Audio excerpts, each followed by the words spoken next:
nights are getting thicker. The candles have burned down, drowning to a flicker.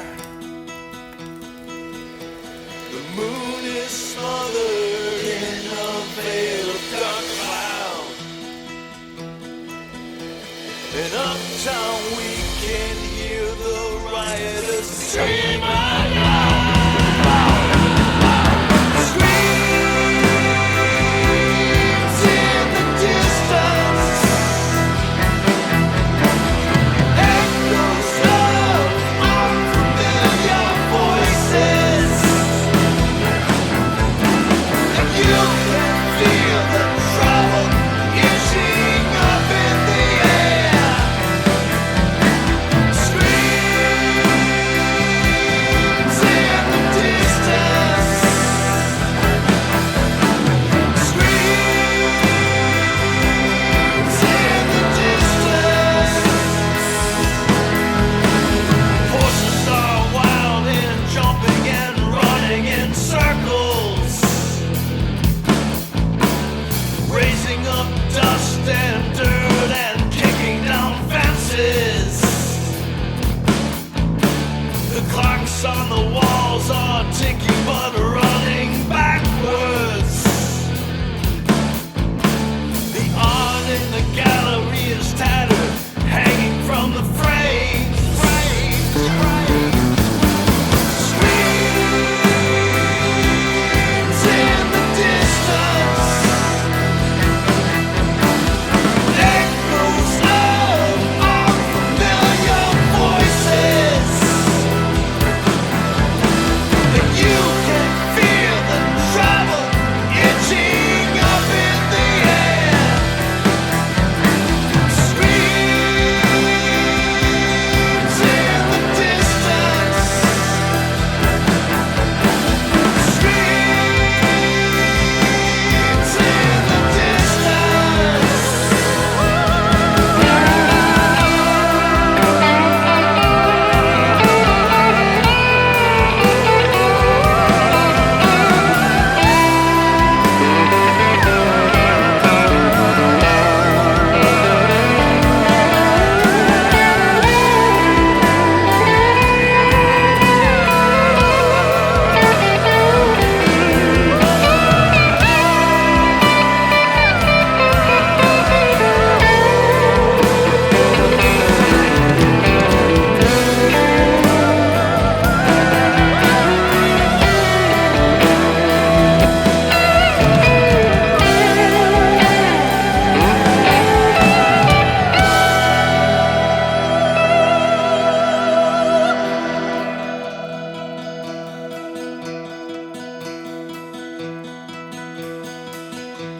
The wheels are spinning, the mud is getting deeper. The blaze of distant torches are getting nearer. As a curtain of night lifts and the dawn is breaking, it won't stop the looting and the screams in the distance, echoes of unfamiliar voices,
Welcome to PaganFM. We're coming to you from South Jersey, the home of the Jersey Devil, and just outside of Philadelphia, the city of brotherly love. I'm Dee, your hostess, and that was Andrew Bako with Screams in the Distance.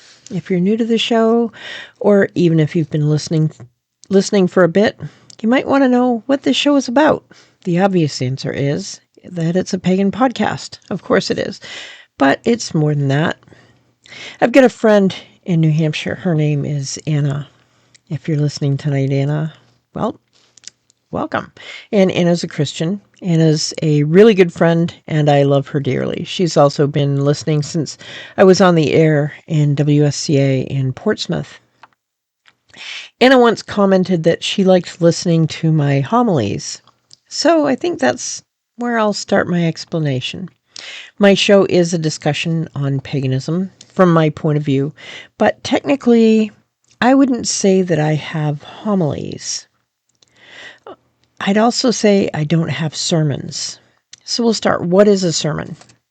A sermon, at least according to Wikipedia, is a religious discourse or an oration by a preacher addressing a scriptural, theological, or moral topic, usually expounding on a type of belief, law, or behavior within past or present topics.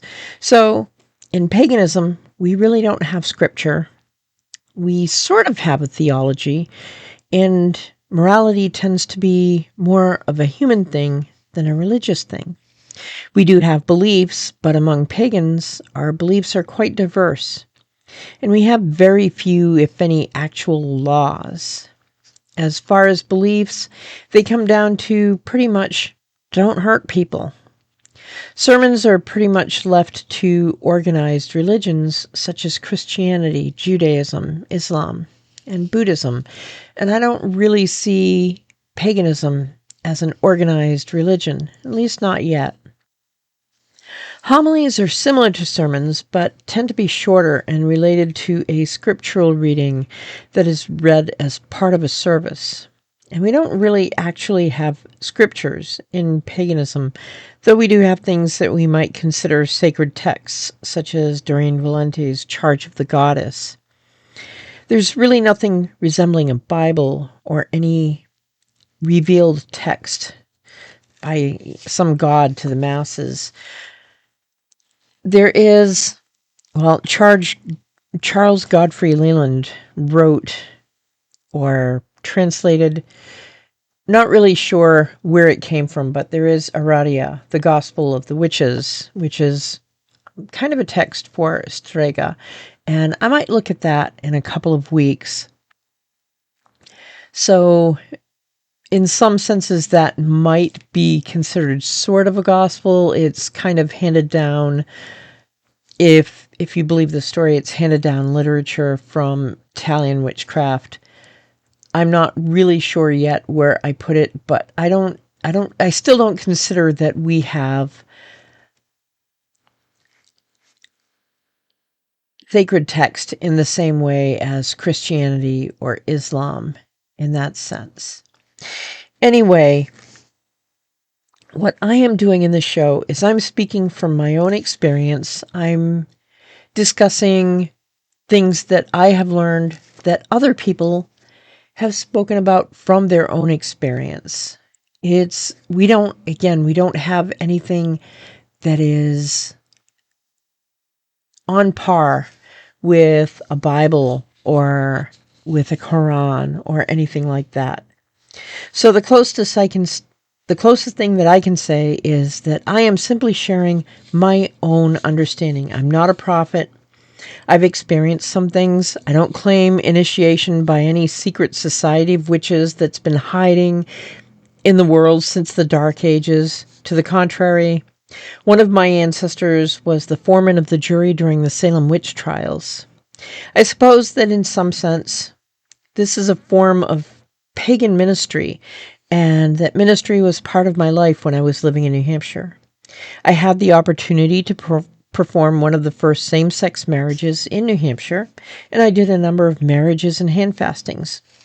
A friend in New Hampshire whose wedding I had performed once called me and told me that he had pancreatic cancer. He asked if I would perform his celebration of life ceremony after he died. I asked if he would like me to come and sing to him when he was in hospice, and he asked me to come and sing him away, and so I did. And I was there for the week or so that he was in hospice, and I met his family, and I performed that celebration of life. That's what ministry is. So, what is this show? Is it homilies? Is it sermons? Technically, who knows? What it is simply my form of pagan ministry. It's me doing what I do. It's me sharing my life, my experience, and the bits and bobs that I have learned in the years since I've been walking this earth, since I've been walking this path. And we have a new artist this week. That is Andrew Bako, and you heard him opening the show with Screams in the Distance. We're going to hear a bit more from him after we take a look at the weather. So today has been a good day in South Jersey and the Philly area. It reached about 45 degrees, and tonight we'll have a low around 27. Tonight we'll see some light rain with a high...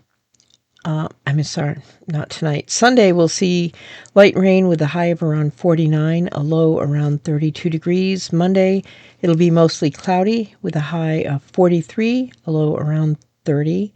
And finally on Tuesday we'll reach 53 degrees with partly cloudy skies and a low of about 38.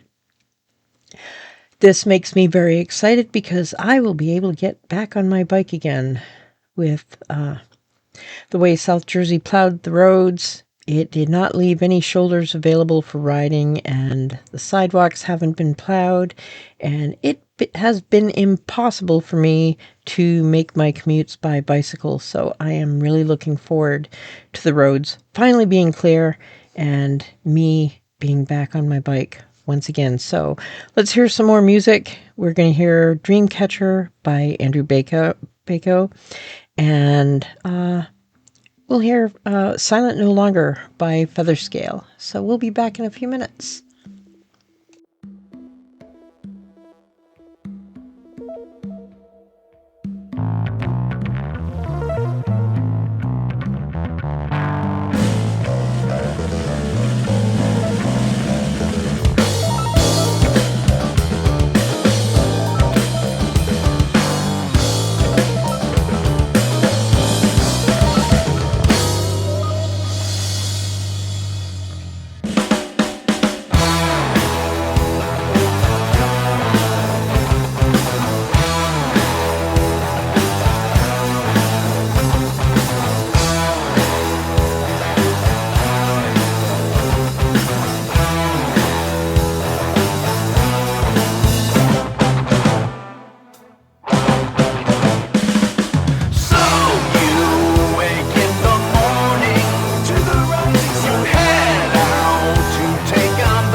sand.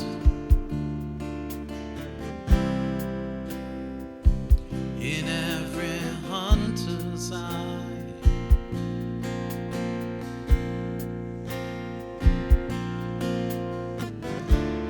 there is a reverence for the land, for every moonlit sky.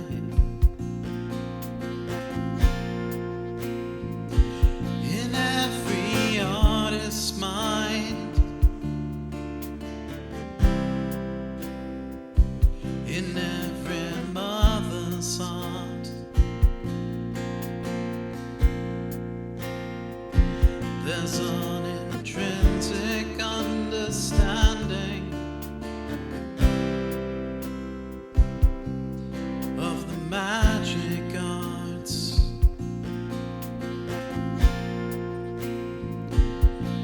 Corridors of power, remnants of the mighty Rome.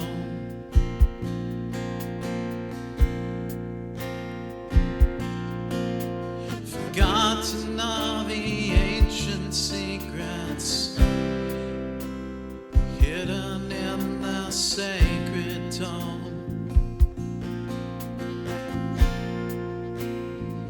In daily rituals, candle, cup and robe,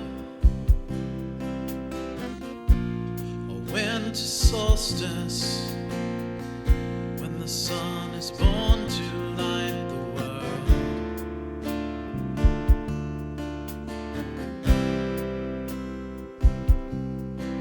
They hide our world.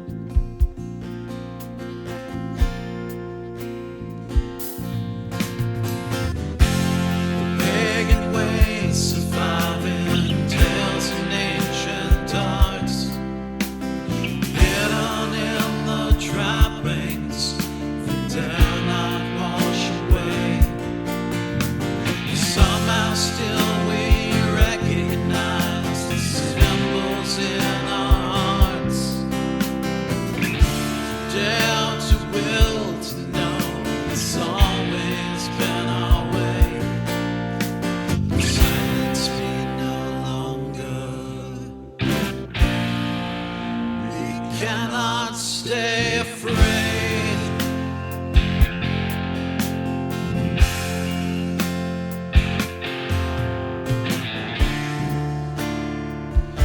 In every Easter egg, in every Christmas tree,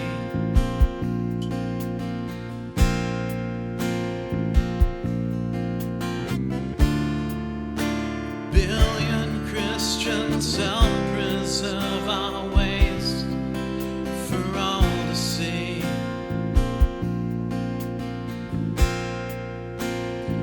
Through beaded doorways, they seek advice, never understanding how the cards depict the tree of life.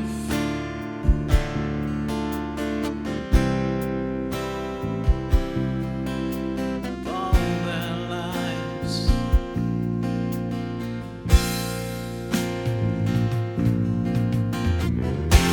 The pagan ways surviving tales and ancient arts, hidden in the trappings that dare not wash away. Somehow still we recognize the symbols in our hearts.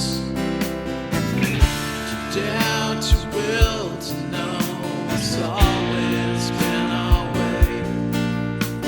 Silence me no longer. We cannot stay afraid.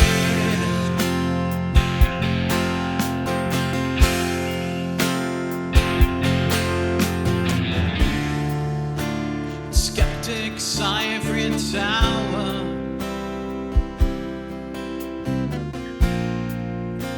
through scientific gains,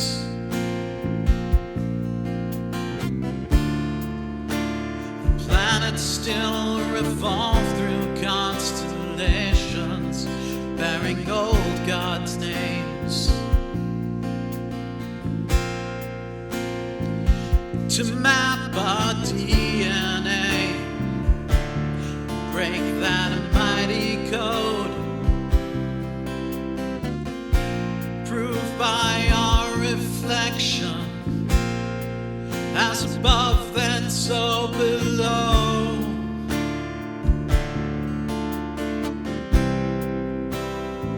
As above then so below.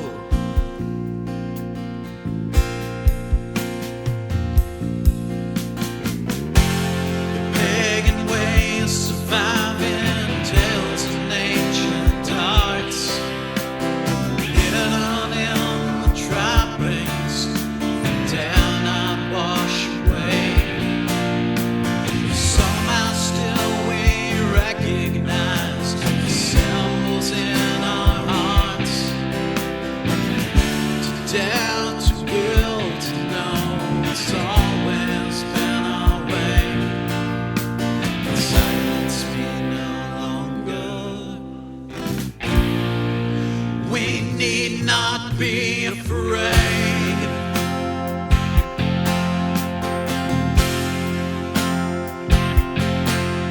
Yeah, silence me no longer. We greet the coming age. So that was Andrew Bako, or Drew Bako, with Dreamcatcher from the album by the same name. And Featherscale with Silent No Longer from the album Topaz Stars in a Violet Sky. So tonight, well, I've got a few things I want to talk about, but I've spent the past year or so taking public transportation or riding my bike to work. It's given me the opportunity to improve my health, and it gives me a chance to connect with nature. And as I'm writing this, well, it was currently Tuesday evening when I was writing this. Now it's Saturday. But I've been examining the past couple of days. Yesterday, or Monday night, or Monday, actually it was Monday morning, I got off the train near where I work, and I was walking along the road in Cherry Hill, and I spotted a bird sitting atop a street lamp. As I got closer, I thought it might be a crow. I like crows, but I've been looking for quite some time for a raven. And when I got on the other side of the streetlight and I got a better look, I saw its beak, and it looked like a raven. And then I heard it squawk twice before it flew off, and it was indeed a raven. And I was most happy. So Sunday night, actually it wasn't Sunday, it was Monday night, I was walking along the Black Horse Pike in Gloucester Township, and I saw a tiny mouse along the snow, and it ran down a storm drain as I came along. I didn't expect to see it there, and it was probably afraid of me, but I'm always amazed at the amount of wildlife that I can see in areas where I don't really expect it. Where I work, there are deer, geese, Canada geese, hawks, crows, rabbits, and many other creatures. And over the past few days, I've also spent a good amount of time watching the moon, looking up the Pleiades and other constellations and asterisms, and simply feeling my feet crunching on the snow and the cold, crisp air on my face, and seeing some of the wildlife greeting the neighborhood dogs, and being aware of what's going on around me. I've been having some discussions online with a few others regarding what it is that we have in common when it comes to paganism. And while it may not be completely universal, I think that the one thing that we might be able to consider relatively ubiquitous would be that we have some sort of connection to, or at least some sort of reverence for nature. I think that for the most part, we would like to say that we try to have a closer connection to nature. Sadly, over the years, we've become more and more disconnected from nature as the years and decades and centuries have passed. I think part of this comes from a Judeo-Christian understanding of Scripture in which we are told that we are to have dominion over the earth. Some of us, by the work we do, interact with nature on a visceral level. Farmers, ranchers, shepherds, foresters, wilderness guides, sailors. Some of us have a relatively direct connection to nature. But for most of us, that connection has been lost. It's been severed. This really isn't new. It seems to be a function of civilization. The more civilized we are, the less we interact with nature. There are some of us who will get up in the morning, get ready for work, get in our cars in our attached garages, drive to work, park in an indoor parking facility where we work, and never once set foot on the ground, never once come in direct contact with unfiltered or unconditioned air. And I find that sad, and it's not how I want to live my life. I wonder how many of us have taken the time to notice which phases of the moon are visible at what times of the day. Do we take time to notice this, or what constellations are visible in the sky at different times of the night, or at what times of the year? What plants grow first in the spring? What flowers do we see blooming first after the snow is gone? While Christianity teaches dominion over nature, there have been a few notable Christians who looked at things differently, who bucked the system, and who aligned with what I see as a more pagan or a more mystical, a more earth-centered approach. Notably, among these was St. Francis of Assisi. In my days as a Christian, if there was one who I admired, it was Francis. Francis lived from somewhere around 1181 to 1226, and while he could have lived a life of luxury, he gave that up to live in poverty as an itinerant preacher and a beggar. Francis called all creatures his brothers and sisters, and he would speak and preach to them. He spoke of brother sun and sister moon, brother wind, water, fire, and earth. Does that sound familiar? All of whom he saw as offering their praise to God.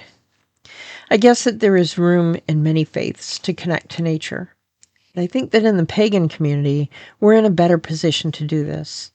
Our celebrations are based on the circle of the seasons. If we're Wiccan, we celebrate the quarters, the cross quarters, perhaps the full moon aspects. But for some of us, I have to wonder if we're doing these out of doors or if we're doing it inside. I've been in both types of groups, some Druidic, some Wiccan, and I always prefer doing these celebrations outside, even if it's raining, so long as it's not raining too much, and so long as it's not so cold that we aren't going to get hypothermia as part of the deal. One of the reasons for getting in touch with nature is to be in touch with the rhythms of nature. I mentioned this in a prior episode. In general, women, by their nature, are in touch with the rhythms of nature. It's a function of women's bodies, almost inevitable. Men, too, if they were more in touch with their bodies, would find that they have natural rhythms, that they connect with nature. Testosterone cycles daily, and in about 60% of males, there's a natural cycle of testosterone that runs from about 8 to 30 days. I have this hypothesis that if men could be more in touch with their bodies and with other men and with nature, that this cycle might be able to be maybe even more, that they might be closer to each other and perhaps closer to the lunar rhythm, along with that women are familiar with. Then again, it's only a hypothesis. I'm not in any position to perform any sort of study, but it seems like an interesting possibility. Then we can look at the U.S. Navy, and they recognized that we need some sort of connection to natural rhythms. For some time, many submariners were required to live their lives according to an 18-hour day. They would work 6-hour shifts and then have 12 hours for study and other duties and sleep. Living under low-light conditions, the thought was that this would maximize efficiency and alertness. Shorter shifts, rotating manpower, and laboratory studies suggested that humans could adapt with a free-running circadian rhythm, usually being longer than 24 hours. Anyway, it wasn't going to be a problem. And while this went on in the submarine service for many years, in about 2014, the Navy went back to a 24-hour clock for the submarine service. They discovered that sleep was actually important and that people actually perform better when they can get something closer to 8 hours of uninterrupted sleep, even if they still needed to hot bunk, which is getting into a bed that someone else just got out of, which is what happens in the Navy when there are more sailors than there are bunks. But this lack of connection to our bodies isn't limited to men alone.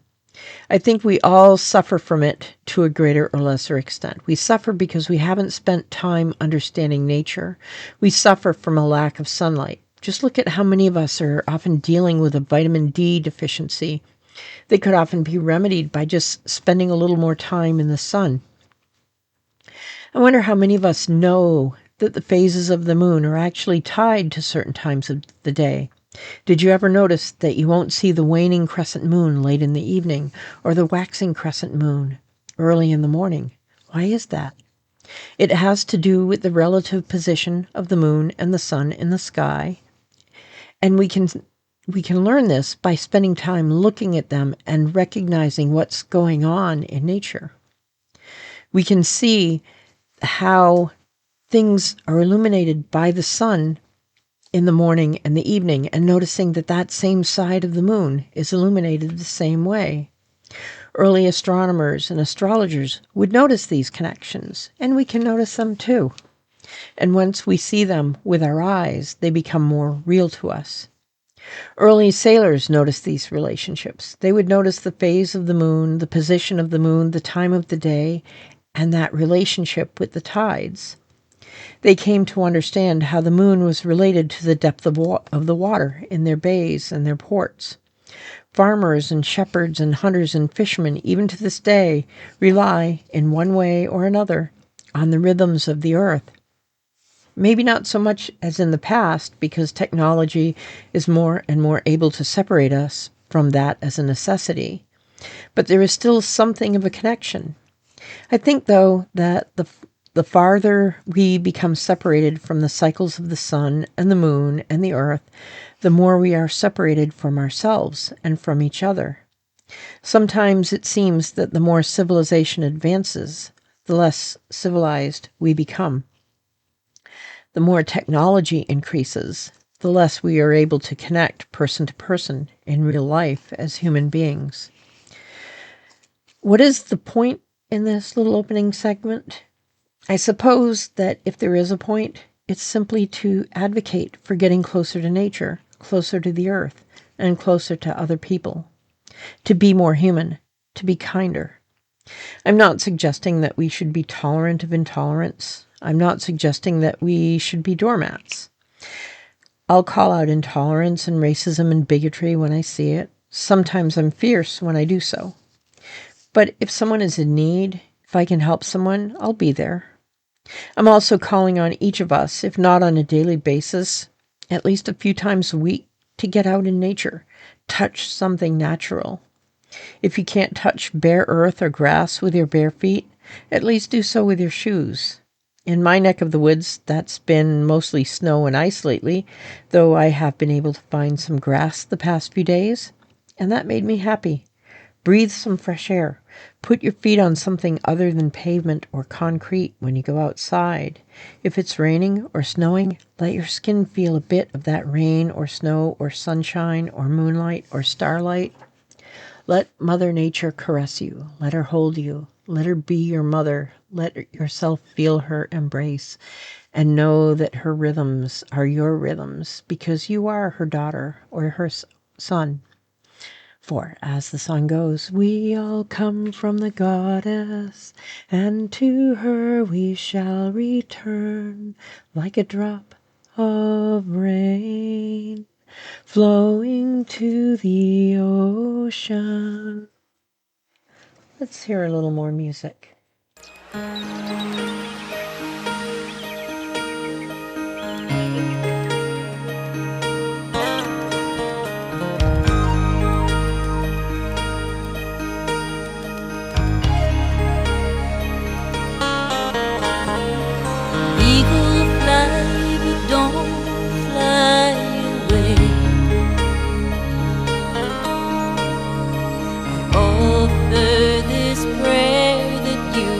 might stay. I know your wings are tattered by the things we've done. I hear your cry for us to awaken. Mother Earth is giving all that she can give. Her loving breath of life she gives so freely. Could we be so blind not to see that she is hurting too, just as we? Bonno, when you spread your wings and fly through the mist, we hear your haunting cry. With the help from all our brothers, we'll make a better day. Eagle fly, don't fly away.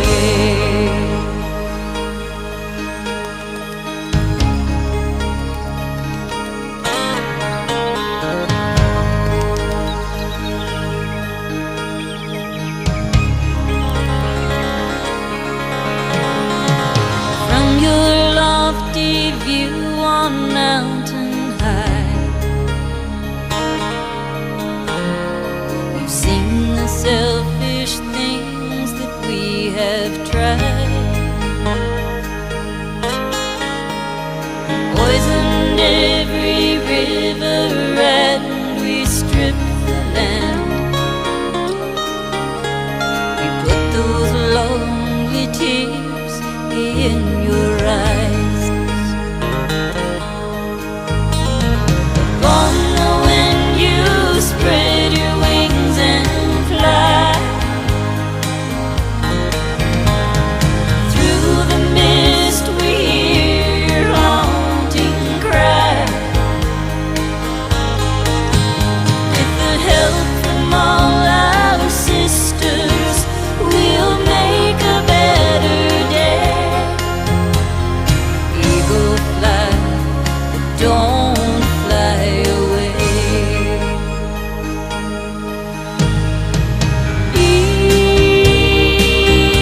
Eagle fly,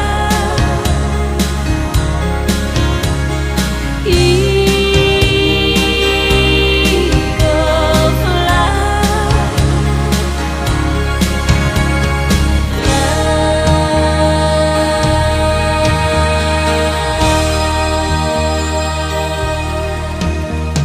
standing on the threshold of a brand new dawn,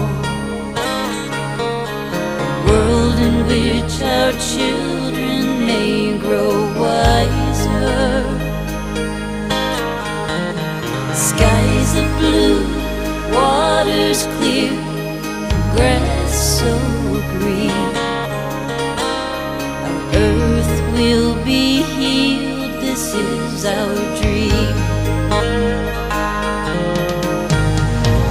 Bonno, when you spread your wings and fly through the mist, we hear your haunting cry.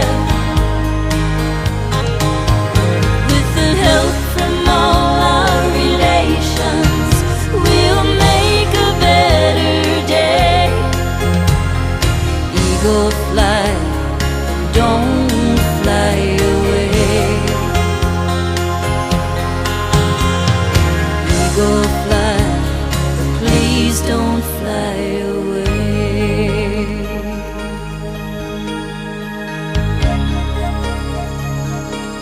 Don't fly away.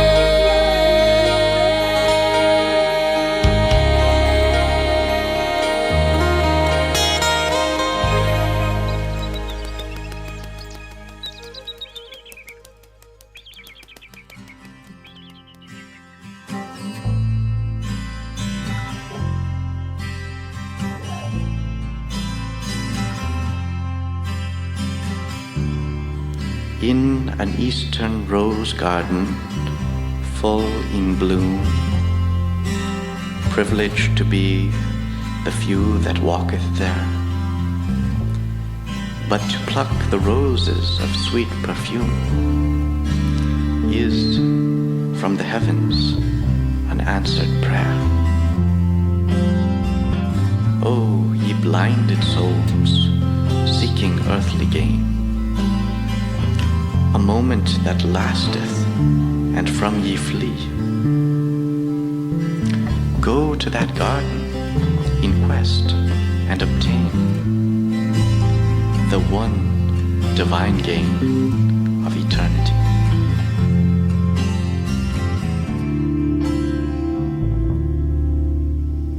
In an eastern rose garden, full in bloom, privileged to be the few that walketh there,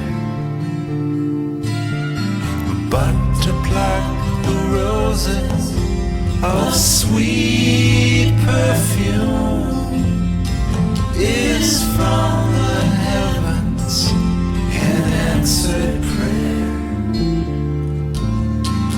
Oh, you blinded souls seeking earthly gain, a moment that lasted, and from thee flee. Go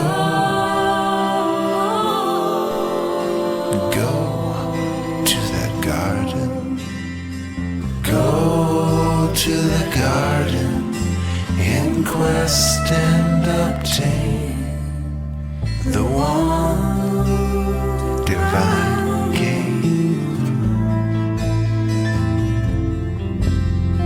One divine gain of eternity.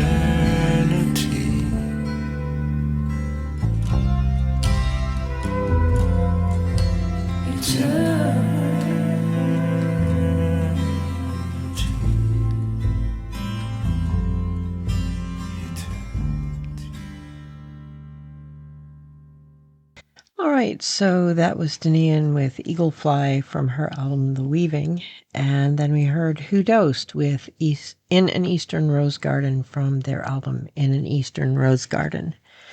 And tonight in our Practical Pagan segment, I wanted to talk a little bit about ritual and the importance of ritual. So, what is ritual and why is it important? Can we perform ritual as solitary practitioners? And what do we need for ritual tools? These are kind of important questions, especially if we're solitary practitioners.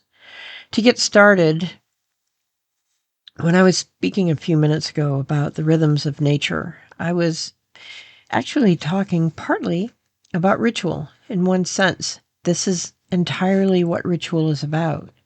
As pagans, our lives are inextricably interwoven with nature. I know that some of us might practice paths that are less connected than others, and that's fine.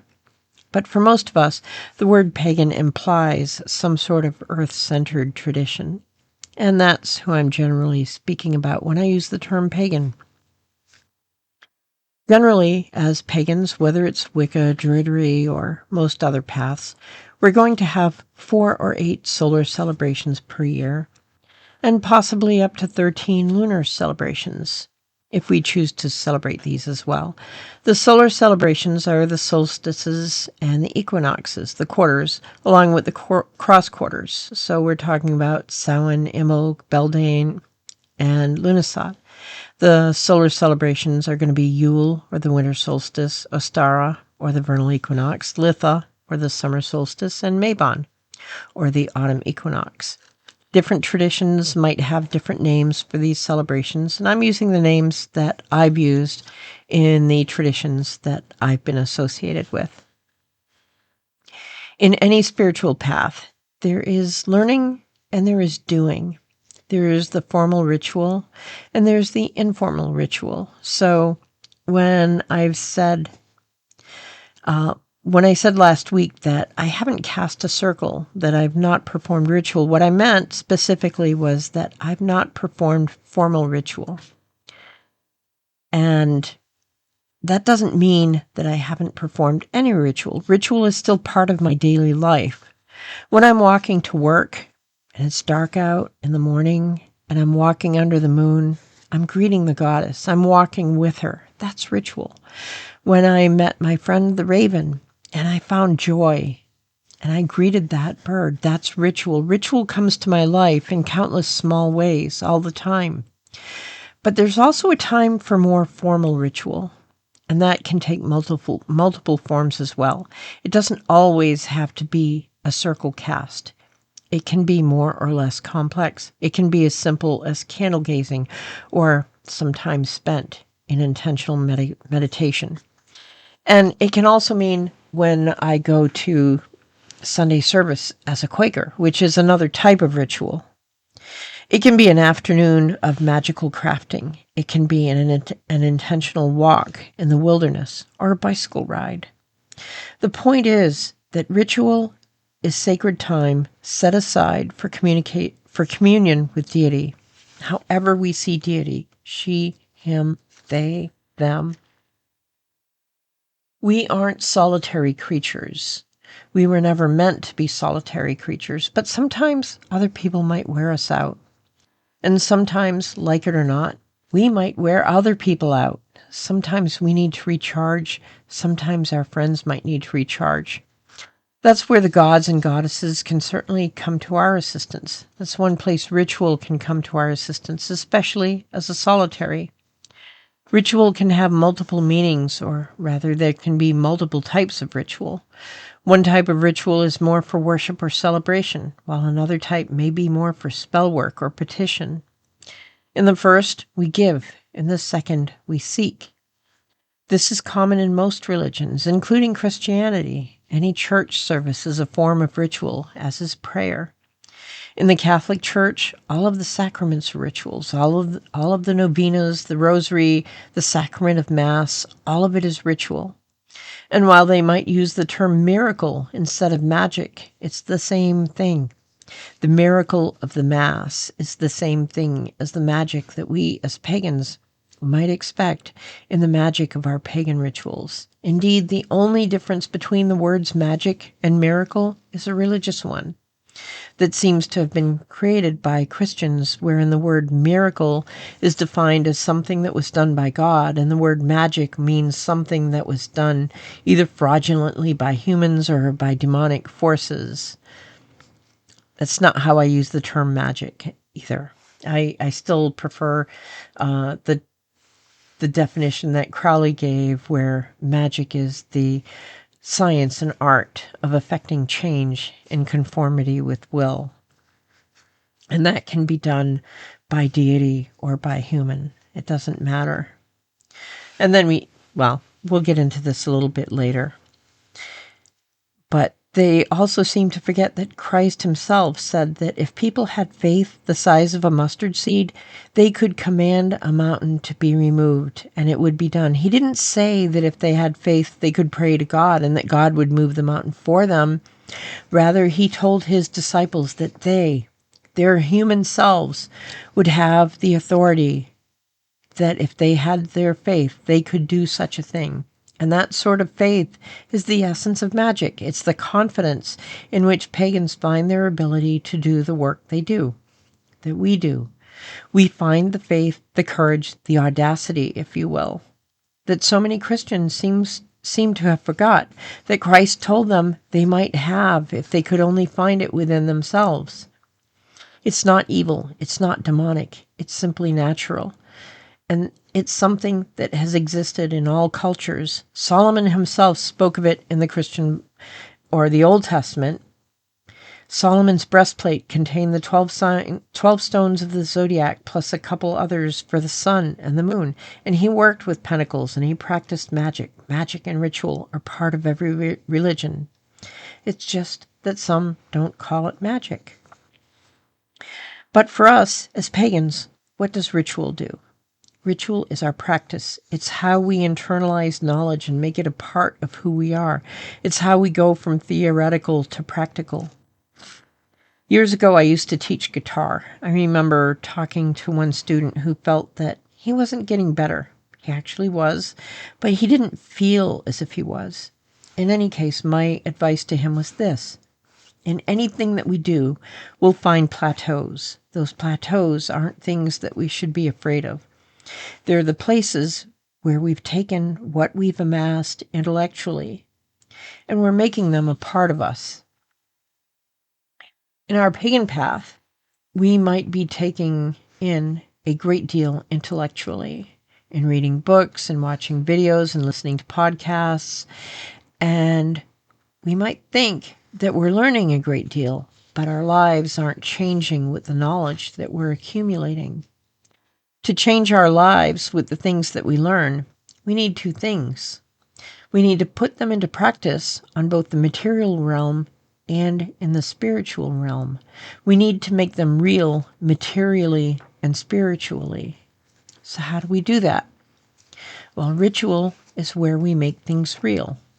In Gerald Gardner's book High Magic's Aid, when Jan's party was preparing for war, they prepared first in ritual. That battle was won first in ritual. It was made real and won ritually before anyone ever set foot on the field with a weapon. When we want to change our lives, we change things first ritually, and then in our lives, those changes will come about much more organically. In the words of Christ, he once told his disciples that if they had the faith the size of a mustard seed, again, they could say to that mountain, be removed, and the mountain would move.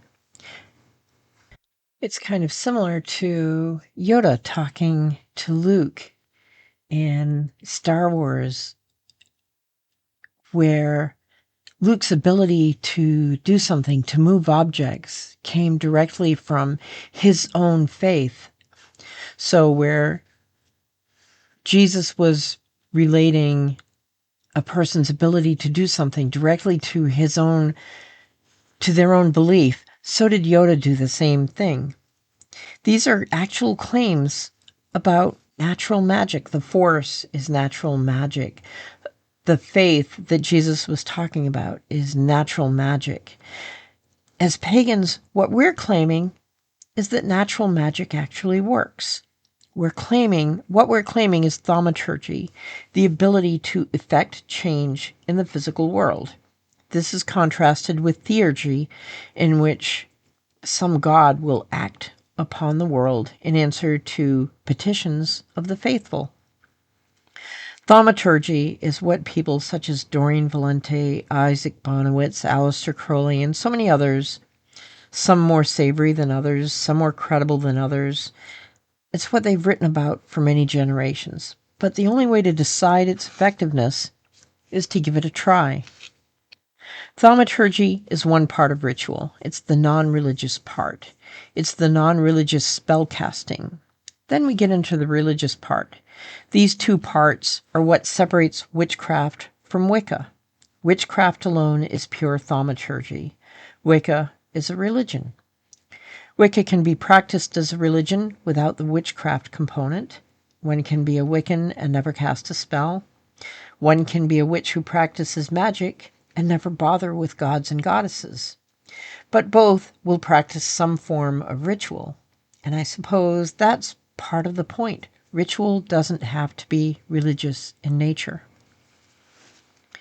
When we see a baseball player adjusting his glove at the batter's box, when someone with OCD is constantly checking a door or washing their hands, these acts are ritualistic. They're habitual.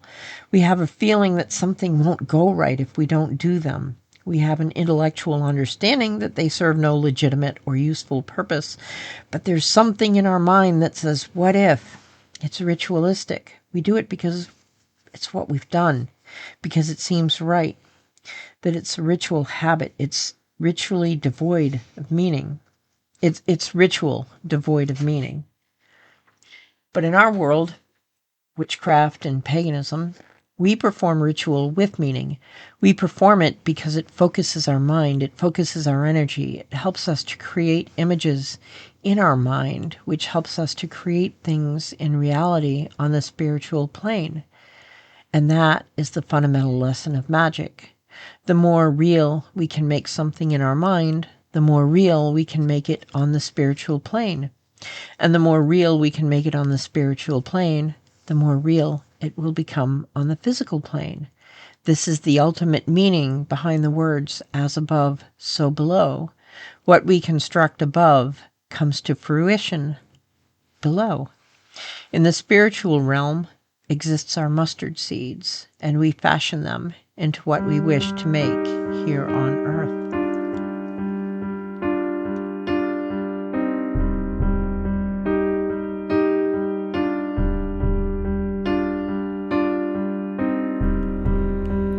From the center of the circle, I can see the world in all directions streaming out from me. With the eyes of my soul, I see my four reflections.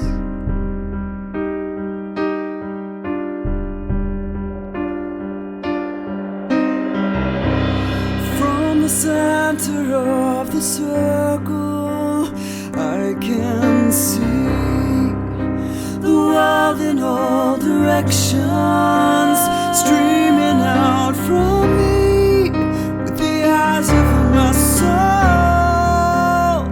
I see my four reflections. Yeah, yeah. As the infant in the east begins to open his eyes, the fire from within will ignite the sky. In this moment I am my own creation. Yeah, yeah, yeah. Growing wild within myself, let your nectar fill my mouth. I will drink of all desire, dance to midday sun, my sire.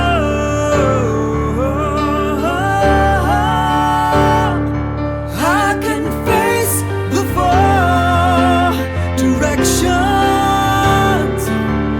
knowing all without, within. I can learn from these connections, for the world and I are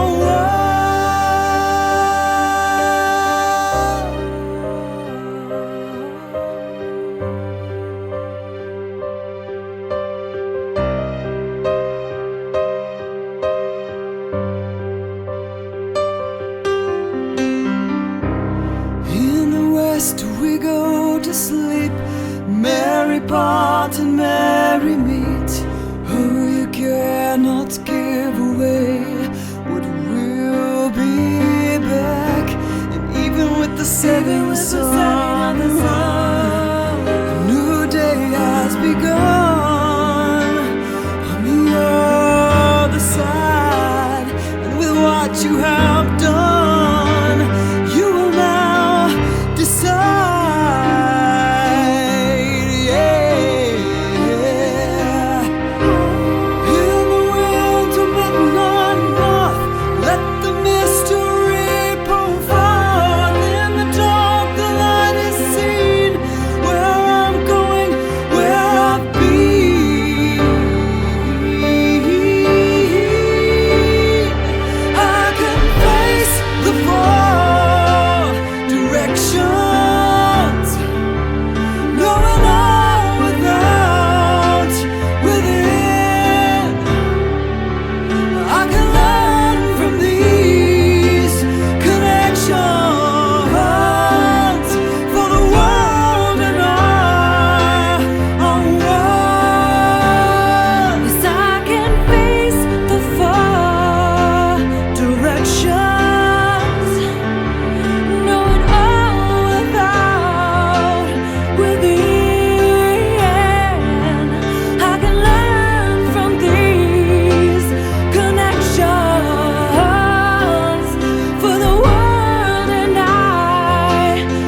suppose I'd skip a broken heart or two.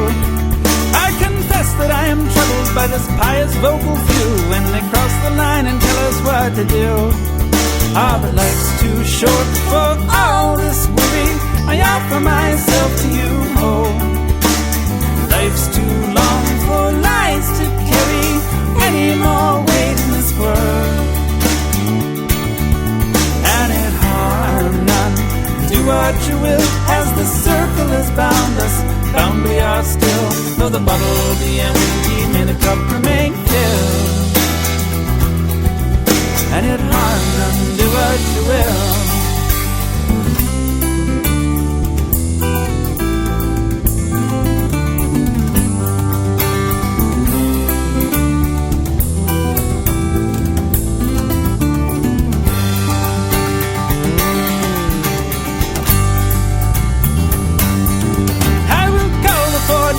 I will cast a circle here, I will put my feet upon the holy ground. In the shadow there reflected I will find and face my fear, and we all know there is fear plenty round. Oh, but life's too short for all this worry. I offer myself to you, oh. Life's too long for lies to carry any more weight in this world. And it harm none, do what you will, as the circle has bound us. Bound we are still, though the bottle be empty, may the cup remain filled. And it harm none, do what you will.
Everything between the living earth and the sky.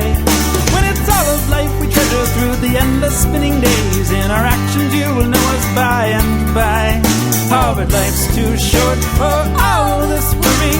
I offer myself to you, oh. Life's too long for lies to carry any more weight in this world.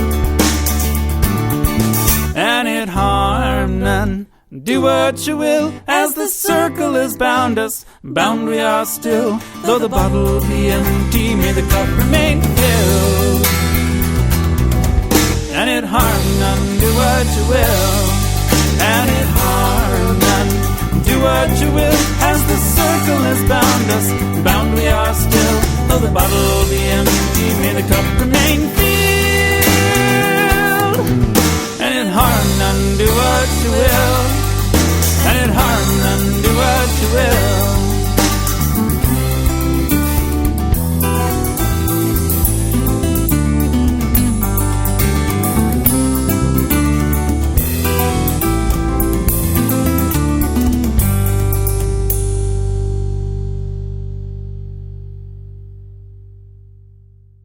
And that was Ginger Doss with Four Directions from her album Hand and Hammer. And then we heard Gaia Consort with The Reed from their album Gaia Circles.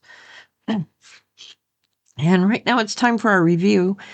And this week we're taking a look at The Celtic Wheel of the Year, Ancient Wisdom for Living in Harmony with the Land by Rhonda McCrimmon. This came out from Hierophant Publishing, brand new 2026. So I'm going to get my snobbery out of the way really quickly so that I can get to the good part of this as soon as possible. The book does not have a bibliography, and it doesn't have many references internally.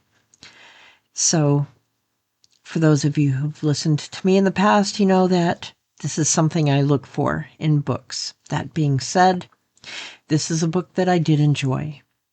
Rhonda McCrimmon is a teacher. She calls herself a Celtic shaman, and while the term shaman is one that I personally wouldn't use, she seems to have some good insights and some good common sense. She knows how to, as it were, stay on the wheel, and that's what the Celtic Wheel of the Year is about. It takes us on a journey through the Wheel of the Year, starting at Yule in the north, through Imbolc, Ostara, Beltane, Litha, Lunasa, Mabon, and Samhain, and then to the center. In each direction, McCrimmon examines the meaning behind the celebrations, the associations, whether they be colors, animals, astrological, plants, or what have you. She helps us understand the lessons we might learn from the particular season and its association with that part of our life, what it might mean regarding how we might have something to learn, some way to grow, something to let go of. Throughout the Celtic Wheel of the Year are a number of meditations. Personally, I think they would be more helpful if they were done as some sort of guided meditation. While many of these are short and possible to keep in mind, it might be worth recording them, perhaps with some sort of meditative music in the background to help you practice the journey that Ron is hoping you'll engage on. Each of these seems that they could be very useful. Who knows, maybe at some point she'll come up with some sort of CD or MP3 files or something. The book is not designed to be read in a few days and then put on a shelf. It's really meant to be used over the cycle of a year, and I think doing so would be beneficial to anyone who gives it a serious go. I'll recommend it as a good book for anyone who is starting out on a journey of understanding Celtic traditions and wanting to understand more. And it's not a bad one even for those who are more advanced and wish to engage in a more daily practice. I wouldn't consider this a scholarly work, and it isn't geared towards scholars, but it's obvious that McCrimmon has done a good deal of research in her writing and has managed to make what she's studied available for the rest of us. And in our PaganFM Almanac, so today is February 14th. It is, of course, Valentine's Day.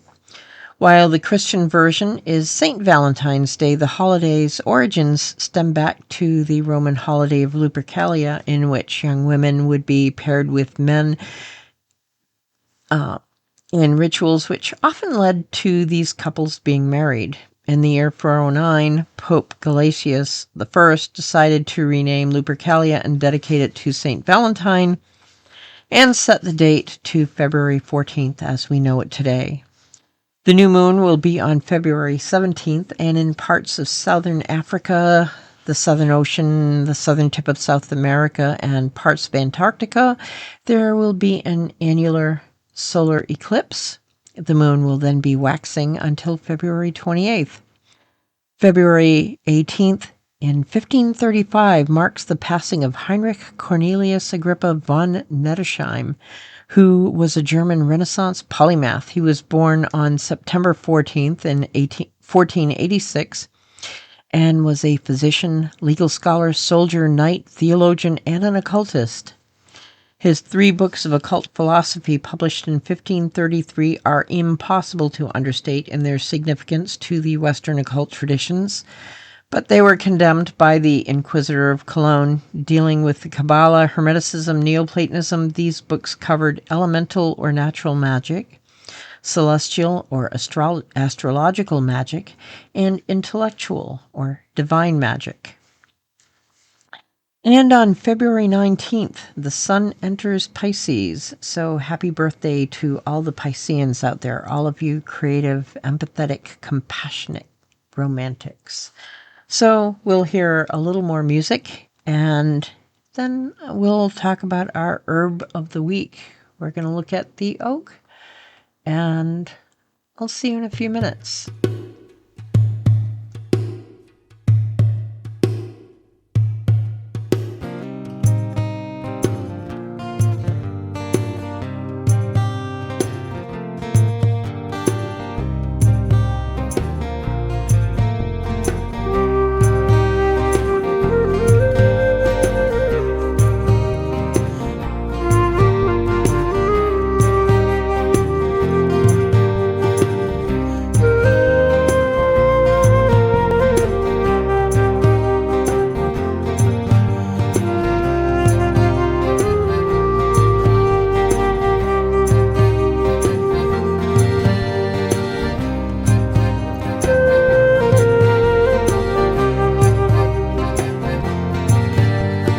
Shelter and shade has the oak tree grown.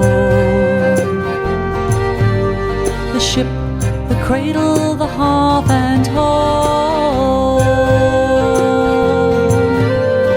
Arms so strong they hold the sky. Stood so long that the heart can't die. The limbs, the veins, the head and the heart, the earth, the roots, the leaves and the bark, the limbs, the veins, the head and the heart, the earth, the roots, the leaves and the bark.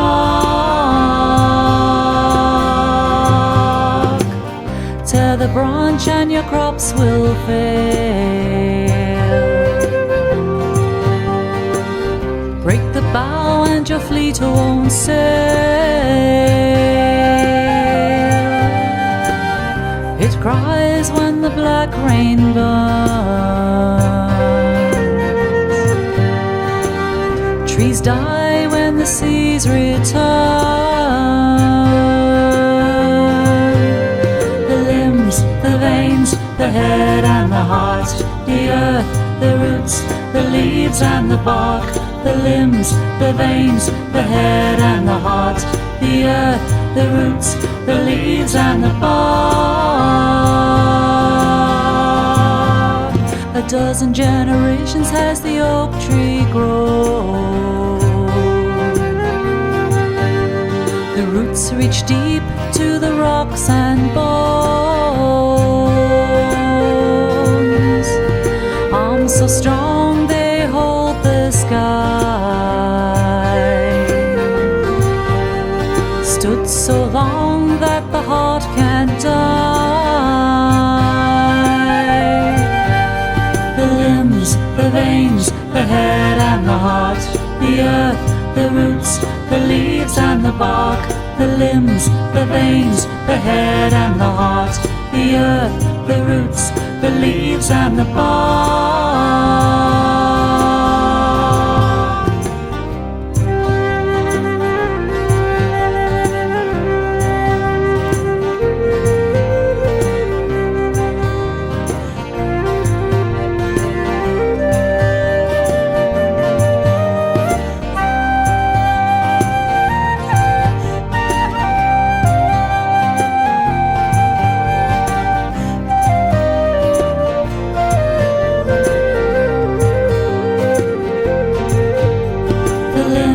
The veins, the head and the heart, the earth, the roots, the leaves and the bark, the limbs, the veins, the head and the heart, the earth, the roots, the leaves and the bark, the limbs, the veins, the head and the heart, the earth, the roots, the leaves and the bark, the limbs, the veins, the head and the heart, the earth, the roots, the leaves and the bark, the earth, the roots, the leaves and the bark, the earth, the roots, the leaves and the bark, the earth, the roots, the leaves and the bark, the earth, the roots, the leaves and the bark, the earth, the roots, the leaves and the bark, the earth, the roots, the leaves and the bark, the earth, the roots, the leaves and the bark, the earth.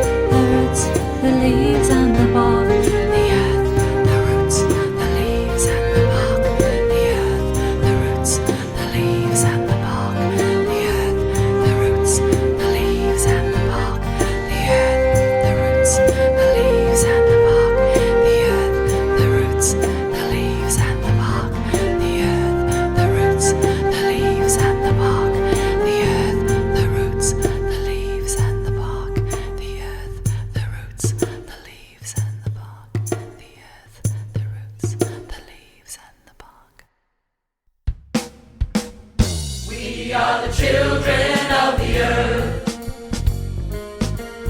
We are one and the same. We're all connected to the web. We are part of the chain. She is calling me. She is comforting me. She is carrying me. I am flying. I am flying. I am flying. I am flying. I am flying. We are the children of the earth. We are one and the same. We're all connected to the web. We are part of the chain. She is calling me. She is comforting me. She is carrying me. I am flying. I am flying.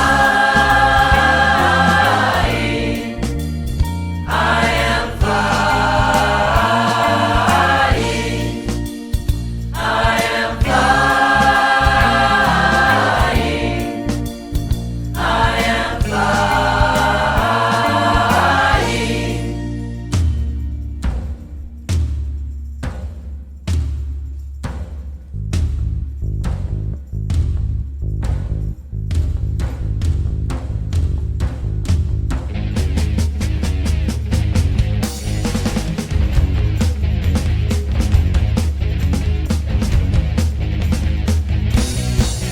We are the children of the earth.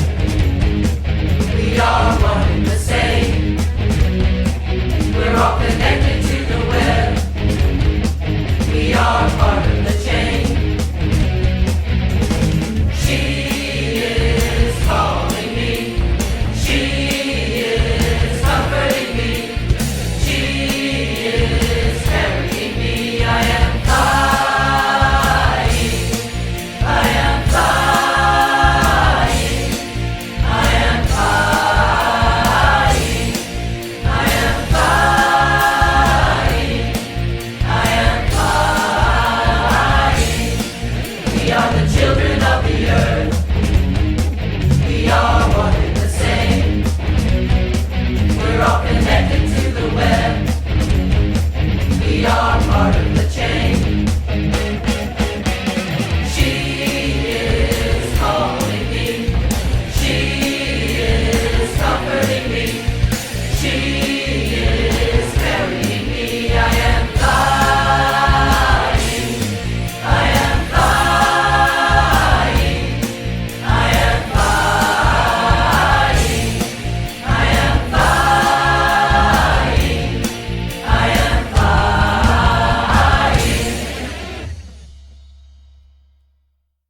So that was Spiral Dance with The Oak from their album The Quickening. And then we heard Shining Wheel Pagan Chorus with Children of the Earth from their album Chance of Balance. And tonight in our Herb of the Week, we are talking about the oak. So here in North America and in other parts of the world, we are graced with oak. While many use it for its lumber, which has been used for the construction of ships and homes and furniture, it's also been a source of food, of tannins for tanning hides, and medicine for countless generations. The astringent qualities of oak bark make it an effective mouth rinse for canker sores, and the tannins help to relieve inflammation. They also make it effective for such conditions as Crohn's disease and diarrhea. The astringent qualities may help with heavy menstruation, and oak may also help with skin conditions such as eczema. Again, this isn't medical advice, it's just things that have been historical uses for this plant. Oak leaves harvested in the spring have similar uses to the bark. Avoid using leaves after the spring as the tannin levels become much too high.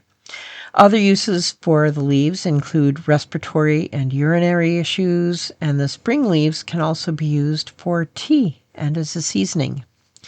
The acorns, harvested in the fall, properly rinsed to remove them of tannins, can be made into a flour that makes nutritious breads and cakes. It does take a great deal of rinsing to effectively dissolve the tannins, and this may require multiple pots of water. If you have a clear and unpolluted stream handy, submerging the shelled acorns in such a stream in something like cheesecloth or a sack that water can run freely through can be an effective way of achieving this. Spiritually, the oak represents strength and grounding, as well as wisdom and growth. As one of the strongest trees, it represents an ability to stand strong in the face of great adversity, something that is quite symbolic and appropriate, at least in this country right now.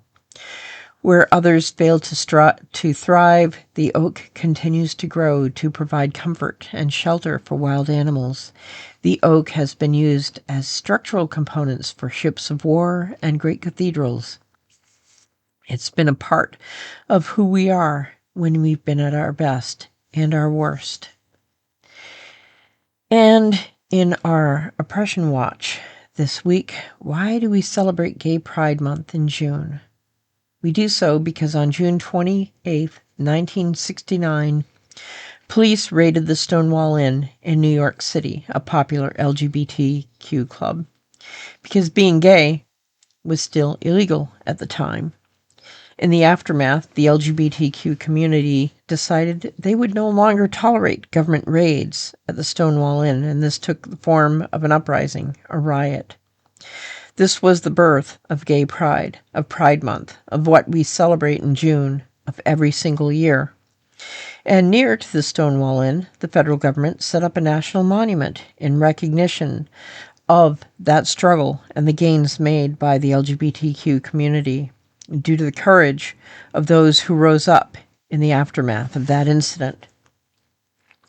But this past week, the Trump administration decided that a pride flag should not be displayed at the national monument that is there specifically to celebrate the birth of gay pride. They removed that pride flag from the Stonewall National Monument.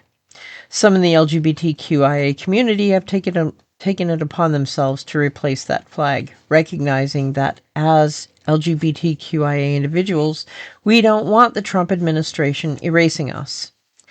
Trump has been trying his hardest to do so, but trying to fight that battle at Stonewall, I think, isn't going to be a battle he's going to easily win. This does go to show, though, the level of contempt that MAGA and the Trump administration have for the American public and for our history. They've also recently removed any Black history from the monuments in Philadelphia. So let's continue to stay strong, to fight for each other, and to have each other's backs. Locally, here in South Jersey, in Lindenwold, another attempted raid took place at a bus stop where local school students were just waiting for their morning bus to go to school. ICE pulled up. The students scattered. Our law enforcement organizations shouldn't be in the business of terrorizing students waiting to go to school. I heard from a number of right-wing racist idiots saying, if you're legal, you shouldn't be afraid. These people are literally idiots because it's not just undocumented immigrants. And let's get this straight. There is nothing illegal about being a refugee. And not having documents itself is not a crime. But it's not just undocumented immigrants who are being arrested and detained. nor is being undocumented a crime in the first place. Overstaying a visa is a simple civil infraction, not a criminal act. Being a refugee is actually something that is internationally protected, and it's a duty of a country such as ours to offer refugees protection. The fact that some in our country don't want to do that is by far a greater crime. In the end, those students scattered, and ICE got none of them, which I, for one, am grateful for. I'm also grateful that we, in New Jersey, have elected a governor in the form of Mikey Sherrill, who isn't backing away from confronting what ICE and the Trump administration are trying to do. Instead, she's standing up and fighting against the abuses of this administration. She's fighting back for funding for the Gateway Tunnel project, which the Trump administration is finally releasing funds for. He had canceled funding, saying that the contractors weren't providing enough information to prove that they didn't have illegal DEI programs, which they aren't illegal.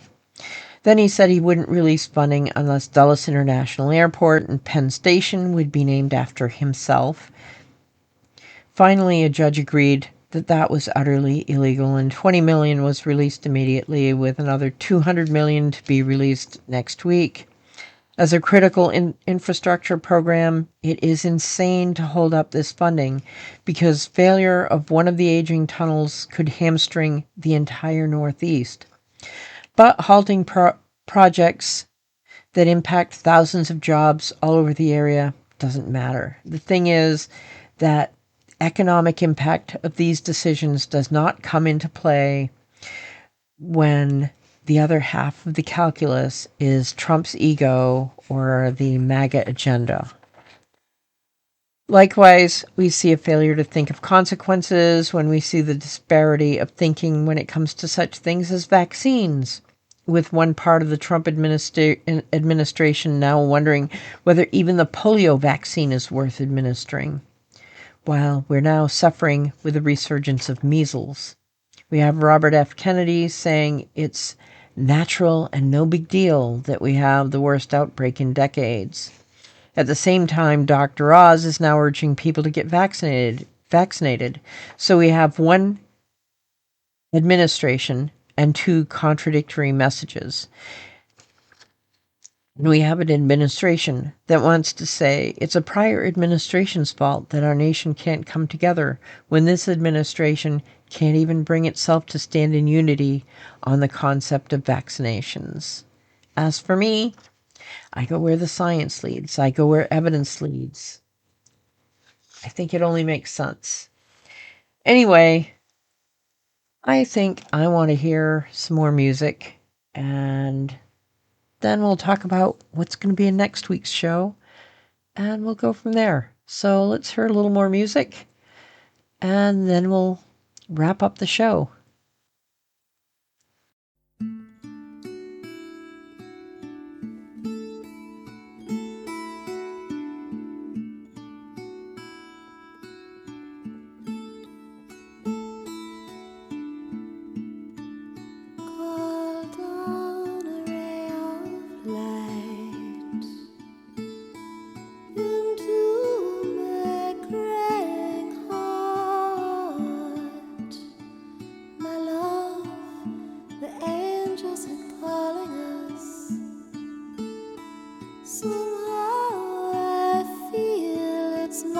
Too soon to part. Lay down your sword. My heart is open, a tender word from lover to lover needs to be spoken.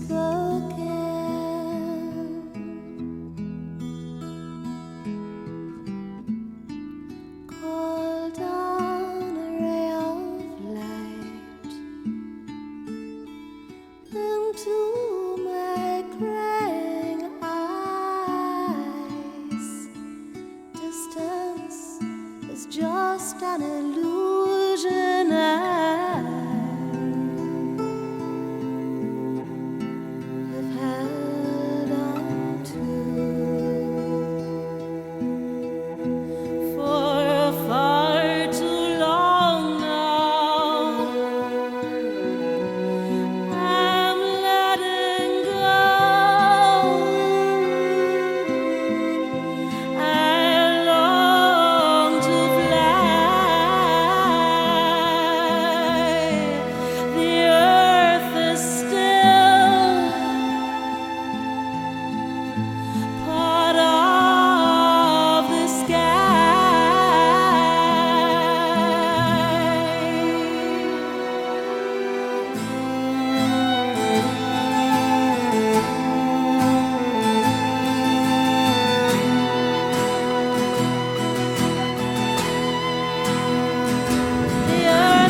bigger you are.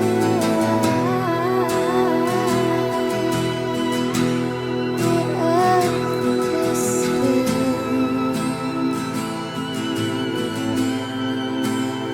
part of the sky.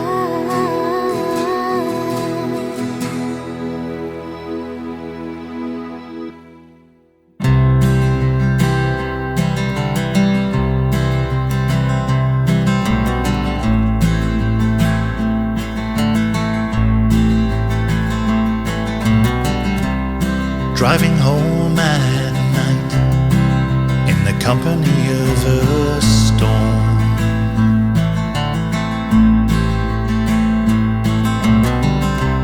Endless tail lights, I'm sitting here alone.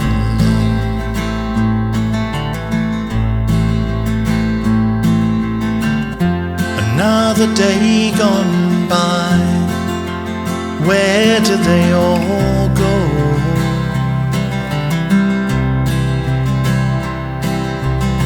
It's getting harder to justify a life on death row.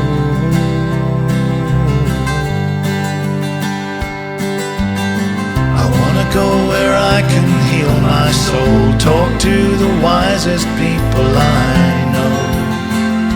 I will go. Soothing sound of forest leaves, and all my troubles start to ease.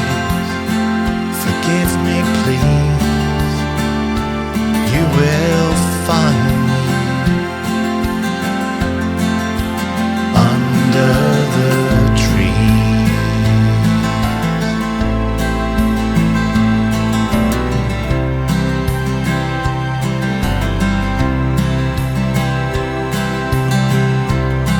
When we are born, we are told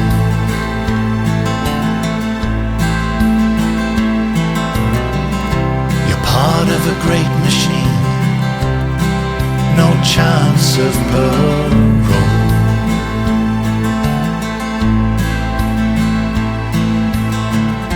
But life is a miracle, this I know so well.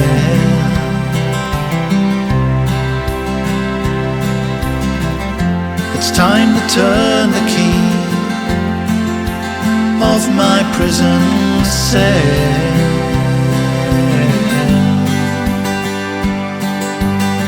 I wanna go where I can heal my soul, talk to the wisest people I know. I will go. Soothing sound of forest leaves, and all my troubles start to ease. Forgive me, please. You will find me under the trees.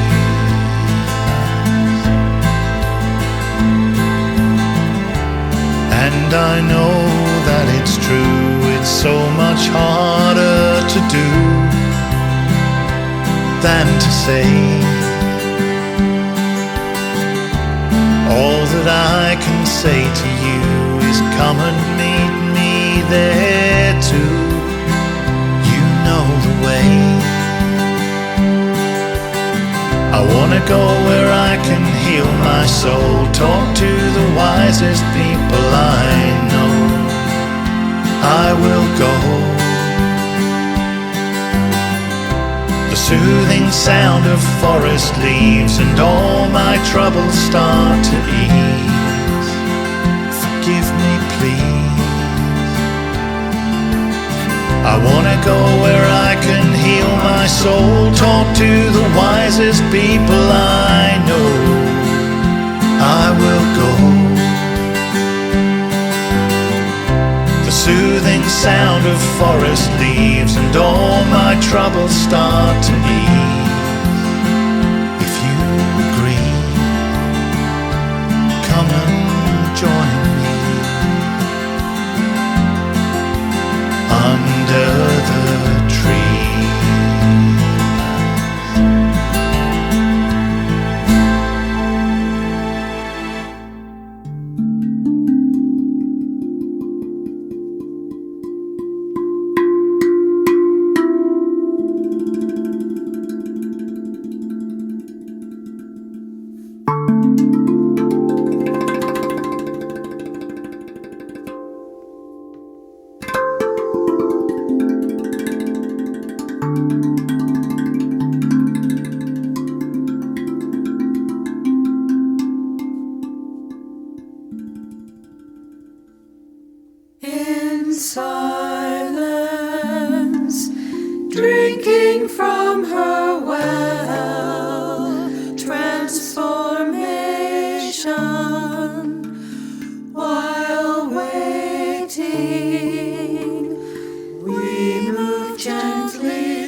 While waiting, we move gently toward transformation.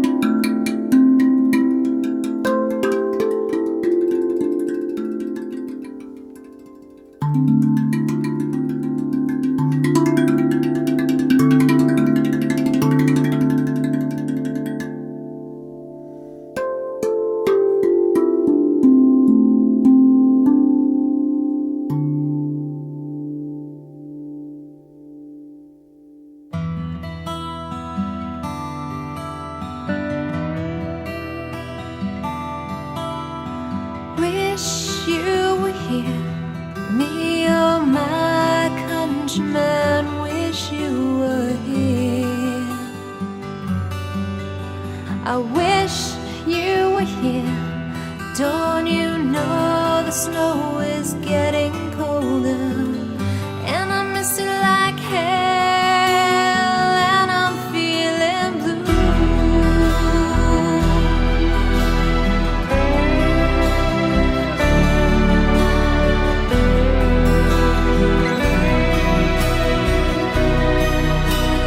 Wish you were here, me oh my countryman, wish you were here.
So that was Wendy Rule with The Earth is Still Part of the Sky from her album The Wolf Sky. Then we heard Dave the Bard with Under the Trees from his album Raise the Flag of Green.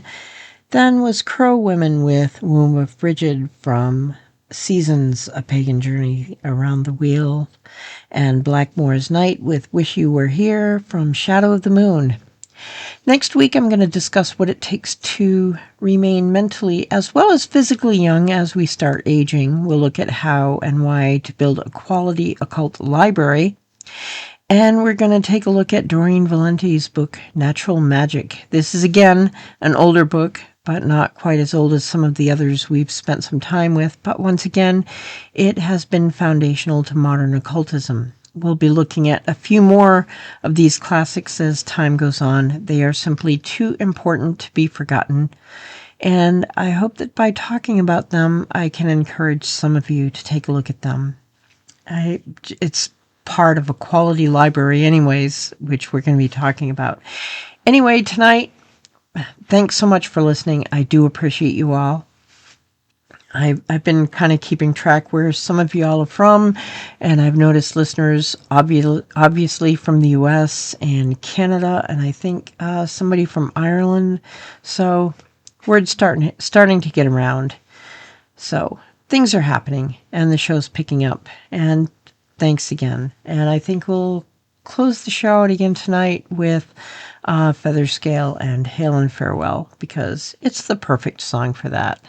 Love you guys, and we'll see you next week. Blessed be.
Just to